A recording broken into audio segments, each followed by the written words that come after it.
How are you? I'm fine. People say these words to each other without thinking too much about them. Oh, I have a cold, someone may say. That's too bad, you reply. I hope you feel better soon. No one likes to be sick. We can't do our work or other things that we like to do. Being healthy has a lot of benefits. Does anyone ever ask our native prairie, "How are you?" What would the response be? "Oh, I've been better. I'm losing weight and seem to be shrinking a little more each day. My skin is getting patchy and infected. My eating habits have changed, and I don't seem to have a lot of energy anymore. I wish someone could help me." We only have about 20% of our native prairie left in Saskatchewan. It's part of the temperate grassland biome, cool climate grasslands that include the steppes of Russia and the veldt of South Africa. It's one of the rarest biomes on Earth. Most of it has been converted to cropland as the soils are very fertile. Climate shapes the prairies. If there was more rain, trees would grow instead of grasses. Heat and cold mark the cycle of the seasons. The life cycles of native prairie plants and animals are in tune with the seasons and with each other. Millions of bison once grazed the prairie grasses. These huge herbivores were preyed upon by prairie wolves and plains grizzlies. All these are gone now. The food chains have been altered, and now cattle graze the prairie and are part of our food chain. Many of us don't think about the past that food or products travel before we get them. Now that products come to us from all over the world, it is even harder to connect resource use and ecosystem health.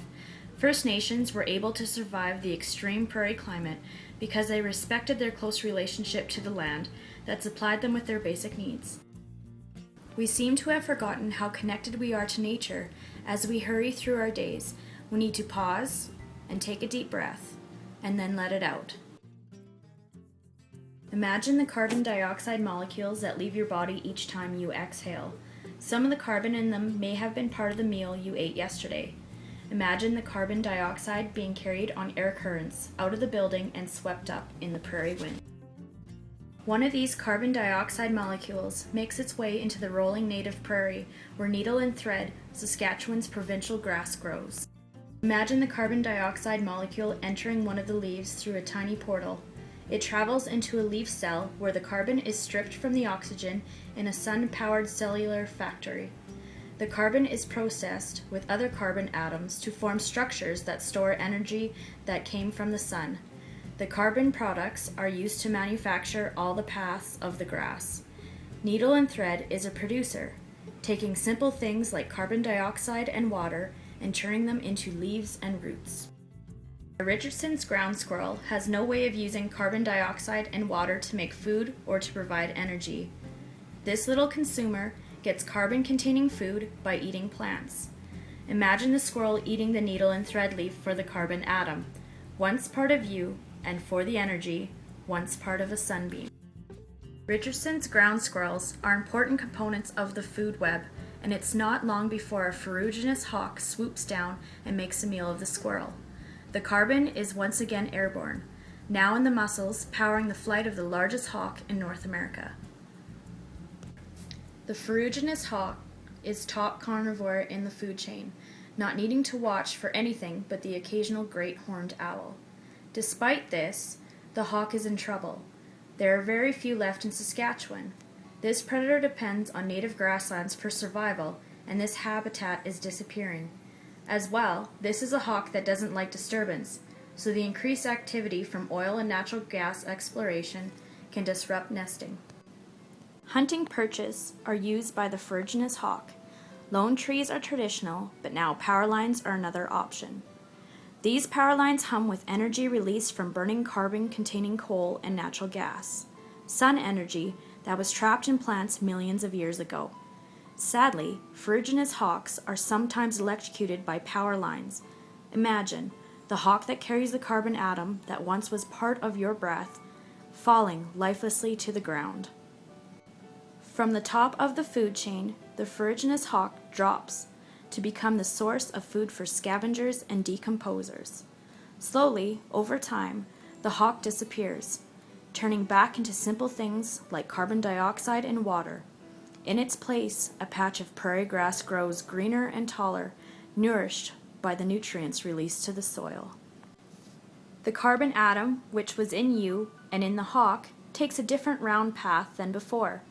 As part of another carbon dioxide molecule, it travels through a second food chain. Imagine the carbon dioxide entering a leaf of western wheatgrass, where the carbon atom becomes part of the plant. This time, the grass is eaten by a cow.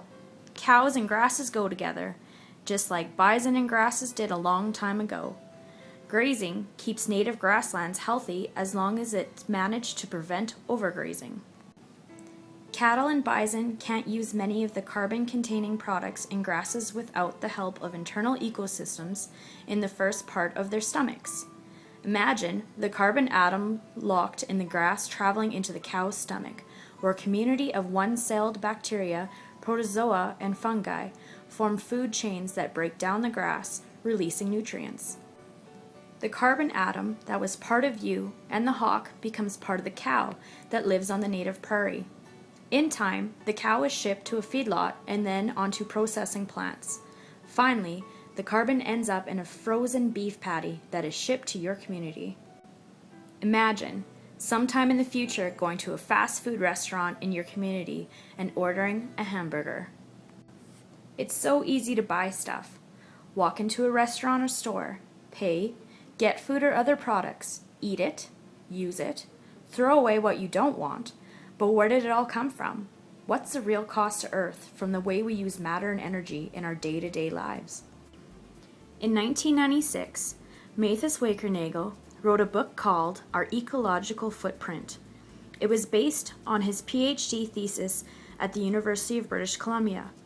He calculated how much land was needed to provide the matter and energy used to make all our products, as well as the land needed to absorb all our waste. He called it an ecological footprint. Scientists all over the world have been using the ecological footprint concept to understand how human consumption is affecting the biosphere. It's been calculated that if everyone on Earth had the lifestyle of an average North American, our ecological footprint would be so big that it would cover 5 planet Earths. Even to keep the lifestyle that everyone has right now in all parts of the world takes 1.5 Earths. We're already using up resources faster than they can be replaced and creating pollution faster than Earth can break it down. So why doesn't this seem to affect us in our day-to-day lives? It's because it's hidden in our global economy. We don't see what happens in other countries, the damage to their ecosystems, the pollution and unsafe working conditions, the energy and matter that is utilized. We also don't see what ecological services our native prairie ecosystem provides for us, because much of that is hidden. We may see a cow grazing on the native prairie, but we don't notice the grassland is also storing and purifying our water supply, as well as storing carbon so it's not adding to global warming. The native prairie ecosystem is shrinking as land is taken from resource extraction, crops, or housing developments. Habitat loss is causing a loss of the diversity of life. More plants and animals are becoming threatened or endangered. This is a sign that the ecosystem is becoming unhealthy. Many people think that technology will save the day, and certainly it is important, but the land, plants, and animals, connected by cycles of water, carbon, and nitrogen, work as one large system that cannot be replaced by technology. Healthy ecosystems provide us with healthy living spaces. One of the best ways to keep our ecosystems healthy or to improve them is to reduce our ecological footprint. Knowing how energy flows and matter cycles in the things we do or buy gives us the ability to make more sustainable choices and make changes to improve ecosystem health. Sustainable means that we can meet today's basic needs while making sure that future generations can meet their basic needs. Ultimately, it is our behavior, the personal decisions we make each day, which will make a difference. Wouldn't it be wonderful if we asked our native prairie, "How are you?" That the response would be, "I'm on top of the world. My skin is blooming with health. I am full of life."